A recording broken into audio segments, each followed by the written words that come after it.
जय बोले महाराज की, जय बोले माता की। गोलोक में बैठे हुए जिस प्रकार से गोलोक की सुंदरता गौ माता से होती है, उसी प्रकार आज जब मैं सुबह यहां आया और मैंने धानी से जब निकला तो ऐसा लग रहा था कि ऐसी सभा, और वो सभा भी कहां, जहां गौशाला के अंदर हमारे पूर्वज जिस प्रकार से इस गौ माता की सेवा करते हैं, आज भी हम अपने आप को गौरवान्वित महसूस करते हैं कि हम सब लोग मिलकर फिर से गौ माता की सेवा के लिए जिस तन मन और धन से लगे हुए हैं। मैं धन्यवाद अर्पित करना चाहता हूं सभी बुजुर्गों को, नौजवान साथियों को और गायक कलाकारों को। मंच के ऊपर विराजमान कोटपुतली से विधायक उनकी धर्मपत्नी राधा देवी जी हमारे साथ। अभी महाराज जी बता रहे थे कि हम तो बहुत लेट हो गए। मैंने कहा महाराज जी लेट नहीं हुए, मैं तो काफी गया था। बुआ जी ने कहा कि वो ठोको 2 दिन से बोल दो, तो मुंह में हिट जाऊंगा न, साथ लेकर ही आए। मेरे छोटे भाई अंकुर जी दाइमा, जब भी मैं ये नाम सुनता हूं और जिसको बचपन के अंदर सुनते सुनते जो दाइमा नाम सुनते थे, तो राजस्थान में सिर्फ एक ही नाम उभर कर सामने आता था, जगत सिंह दाइमा जैसा शेर जो पैदा इस राजस्थान की भूमि में हुआ और राजस्थान की विधानसभा में जाकर उन्होंने एक अलग पहचान बनाई और एक मार्गदर्शन दिया उन युवाओं के लिए जो समाज की सेवा करना चाहते हैं। मैं आज उनको नमन करता हूं कि जिस प्रकार से आसपास के समस्त क्षेत्रों को एक पहचान दिलाई, एक नेता को काम करने का जिस प्रकार से जो जज्बा था जगत सिंह जी का, हम सब लोग युवा एक कोशिश करते हैं कि एक उनकी झलक के रूप में काम करके और क्षेत्र में नए विकास के आयाम स्थापित करें। मंच के ऊपर सभी विराजमान परमादरणीय सम्मानीय मेरे बुजुर्ग नौजवान साथियों, जितने भी राजनेता यहाँ पधारे हों, मैं उन सबको सम्मान करते हुए सर्वप्रथम मैं आज अपना शीश जिनके श्री चरणों में नमन करता हूं, उनके आशीर्वाद लेता हूं बलराज महाराज जी से। आज भी जब हम लोग याद करते हैं, अभी जब बात चल रही थी रामायण की, बात चल रही है महाभारत की, और जिस प्रकार से हम लोग देखते हैं बलराज महाराज जी को, तो ऐसा लगता है कि इस युग के अंदर भी नंद बाबा उतर कर और इस गौ माता की सेवा के लिए बलराम जी महाराज के रूप में हमारे पास विराजमान। साथियों, हमें तो सदैव हमने कहा है और करते भी कि गौ माता की सेवा पहला हमारा कर्तव्य है, कि गौ माता जहां रहती है, जिस घर के अंदर रहती है, उस घर के अंदर कम से कम 17-18 बीमारियां नहीं आती। और जिस प्रकार का सुंदर वातावरण ये 8-10 गांव आप बता रहे थे महाराज जी कि भाई बांसुर के हैं, 8-10 कोटपुतली के। मैं तो कहना चाहता हूं महाराज जी, पूरा क्षेत्र आपका है।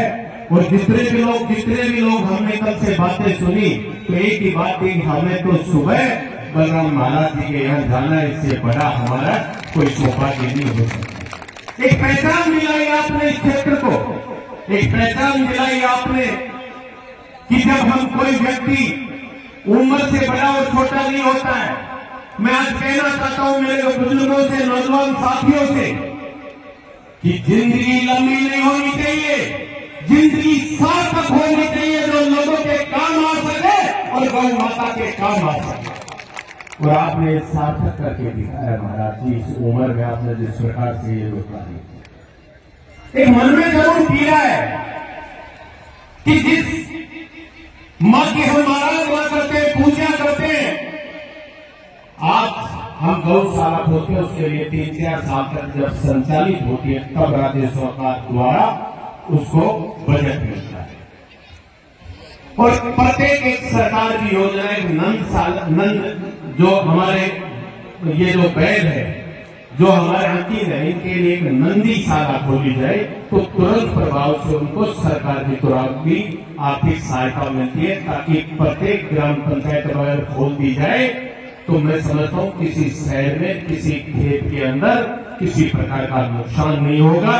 इसके लिए जो भी जनप्रतिनिधि है वो पहल करें और हम सब लोग आज आए तो यहाँ तो कुछ महाराज जी को तो दे नहीं सकते, इनसे तो सिर्फ ले सकते हैं, इनके सामने झोली फैला सकते हैं, इनके सामने हाथ फैला सकते हैं और ये प्रार्थना करते हैं नंदीशाला का निर्माण करवाए।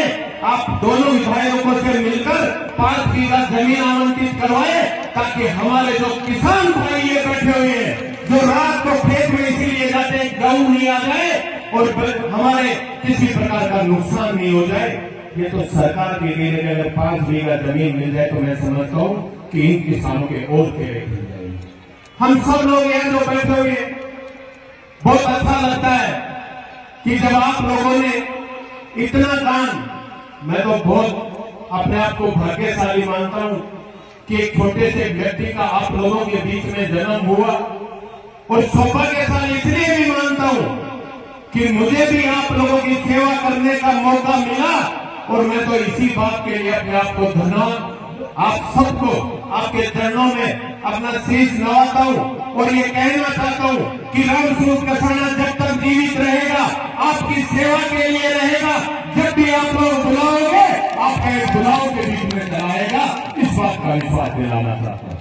साथियों, बहुत से लोग होते हैं मेहनत करते हैं लेकिन कामयाबी नहीं मिलती। मुझे तो मेहनत करने का मौका भी नहीं मिला।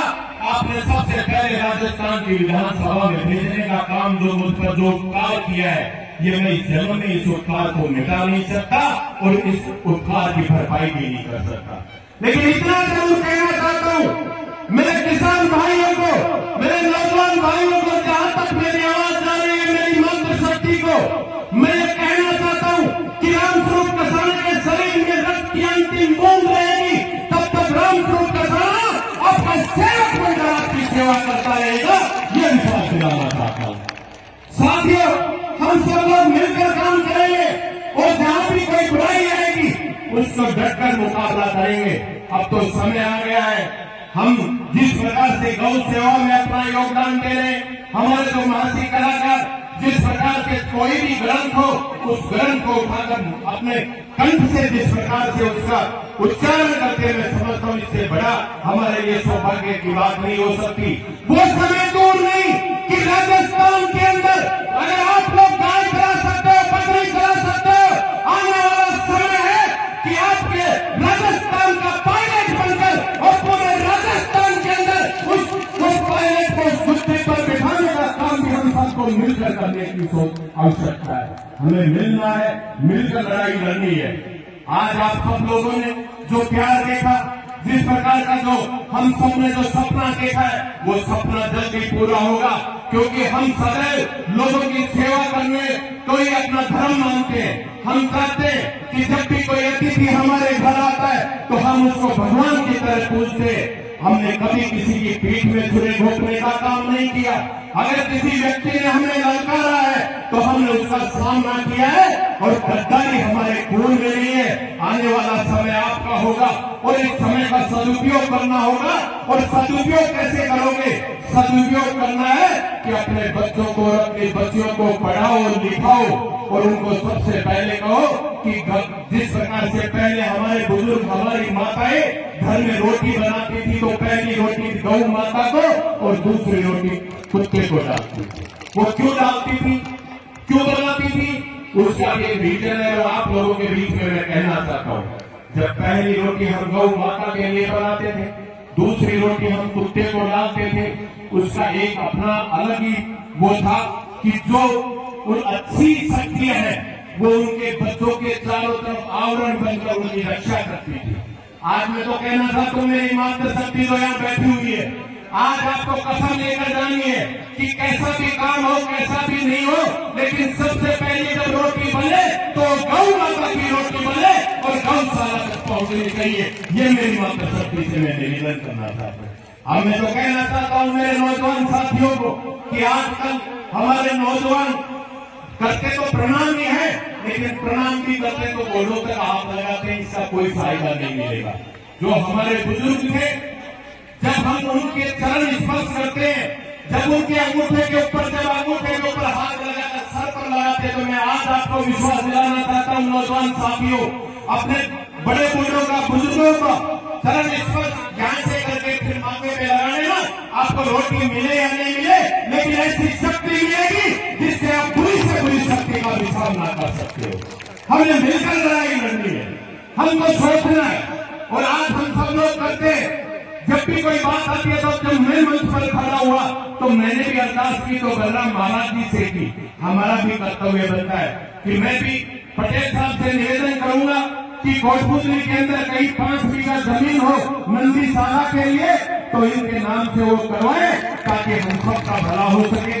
अगर मानसूर के लोग बैठे हुए हैं, तो उनसे भी निवेदन है कि आप भी जो देवी सिंह जी उनसे मिलकर ये निवेदन करें कि 5 बीघा जमीन इनको दिलाई जाए। एक बात और कहना चाहता हूँ, जनप्रतिनिधि बनाता कौन है? आप लोग जो यहाँ बैठे हुए, और आज सबसे बड़ी समस्या हमारे सामने है कि इतनी गोचर भूमि होने के बावजूद भी हमारे गौ माता को हरा चारा नहीं मिल पाता। तो सब कारण क्या है? आप सरकार में बैठे हुए कलेक्टर, एसडीएम आज उस गोचर भूमि को सवाई चक्कर के और उन बड़े बड़े लोगों को दे देते हैं, जो कुछ समय बाद में उसमें कॉलोनियां काट देते हैं। हम सबको उनसे लड़ना भी है, लड़ना पड़ेगा, और लड़ने के लिए सदैव, आज जब देश की आजादी की बात हो, चाहे हमारे कभी भी जब भी लड़ाई लड़ी है, तो इस किसान के बेटों ने लड़ी है, किसान परिवार के नौजवानों ने लड़ाई लड़ी है, और आज भी आपको आवश्यकता है। साथियों, हम लोग बैठे इतने बामाशा हमारे बीच में आए, मुझे तो गर्व अपने आप में होता है जब भी मैं किसी स्टेज में जाता हूँ, और जब भी मुझे कोई मंच मिलता है, तो अपने आप को सौभाग्यशाली मानता हूँ। लेकिन एक बात जरूर कहना चाहता हूँ, कई लोग कहते हैं किसान क्या करते हैं। मैंने कहा कि किसान के घर जब बच्चा पैदा होता है, और उस बच्चे को सभी लोग कहते हैं तो किसान का बेटा है, हट्टा कट्टा होगा। मैं आज आपके माध्यम से बताना चाहता हूँ, जब किसान के घर में बच्चा पैदा होता है, तो पूछना तो मेरी मातृशक्ति बैठी हुई है, पूछना चाहिए मेरे बुजुर्ग यहाँ बैठे हुए, ये किस प्रकार से उसका लालन पालन पोषण करते हैं। उस छोटे से बच्चे को पालने के लिए मेरी मातृशक्ति बैठी हुई है, चूल्हे में जलती है, और ये मेरा जो किसान, मेरा बुजुर्ग यहाँ बैठा हुआ, ये खेत में रात को, हर किसी फैक्ट्री वाले को दिन में लाइट मिलती है, लेकिन अब इनको किसानों को रात में लाइट मिलती है, तो खेत में खड़े रहते हैं। ठंडी को नहीं लगती क्या? ठंड लगती है। लेकिन जब ये घर की तरफ देखते हैं कि घर के अंदर जवान बेटा है, जिसकी स्कूल की फीस देनी है, जवान बेटी बैठी हुई है, जिसकी शादी करनी है, तब ये अपने कमर को उतार के फेंक देते हैं और वापस अपने खेत में लग जाते हैं। मुझे भी कहना चाहता हूँ जनप्रतिनिधियों से, अगर किसान को रात में बिजली देते हो, तो आप जनप्रतिनिधि नहीं हो, आपकी सिर्फ अधिकारी और कर्मचारी हो। जो किसान की बात नहीं सुनेगा, जो किसान के लिए लड़ाई नहीं लड़ेगा, वो किसान का बेटा नहीं हो सकता। जो किसान की बात सुनेगा, जो किसान के लिए लड़ाई लड़ेगा, वही किसान का बेटा कहलाता है। आप सबने जो मुझे मौका दिया, मैं तो पुनः आप सबको प्रणाम करते हुए, या मंच पर जितने भी लोग हैं, अगर मेरे मुख से कोई बात ऐसी निकली है तो क्षमा प्रार्थी हूँ। पुनः आप लोगों से निवेदन करता हूँ कि हम सबको मिलकर लड़ाई लड़नी है, और जब भी गौशाला में कोई संकट आए, तो मैं तो इतना कहना चाहता हूँ कि जो मेरे से होगा मैं भी करूंगा, चाहे मुझे गांव गांव में जाना पड़े। आपके इस गौशाला के लिए प्रत्येक गांव गांव में जाकर ध्वनि फैलाएंगे, लेकिन इस गौशाला के लिए कभी इस गौशाला के द्वार बंद मत होने देना। साथियों, इस सूरज को कभी बंद मत करना। इस सूरज का सदैव नाम राजस्थान में होना चाहिए कि आप लोगों ने मिलकर एक ऐसा सूरज बनाया है जो पूरे राजस्थान में इसके चर्चे हो। यही निवेदन लेकर आपके पास आया था, और यही आशा करता हूँ आप सबने तो मुझे प्यार और सम्मान दिया। बहुत बहुत दिल की गहराई